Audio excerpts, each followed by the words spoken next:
When I first saw Lucy, she came bounding out toward the truck with a nervous bark, almost as if she were trying to ask, "Are you my person? Is this your home?"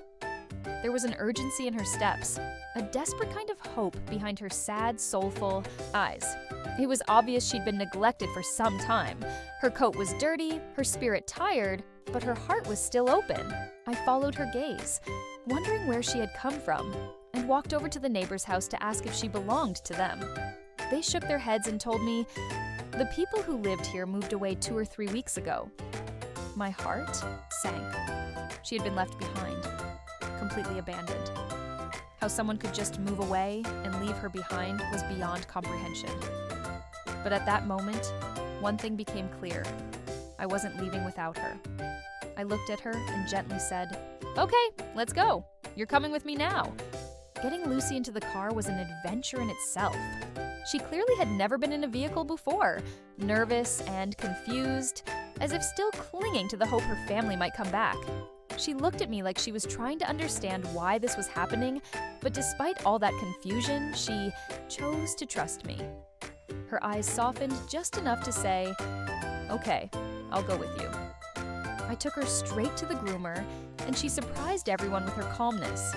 She let them pick up her paws, wash away the dirt and matted fur, and by the time I came to pick her up, she looked like a brand new dog, glowing even. That inner beauty that had been buried under months of sadness and neglect had finally surfaced. The very next morning, I found an amazing foster home for her.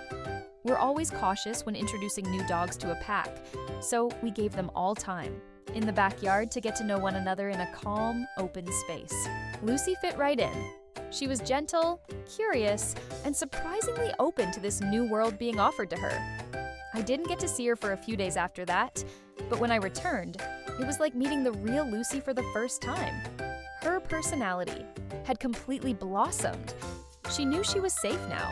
She melted into the arms of her foster family, letting herself truly relax, probably for the first time in years. She had this adorable habit of tucking herself up tight like a little cinnamon roll when she slept, like she was wrapping herself in peace.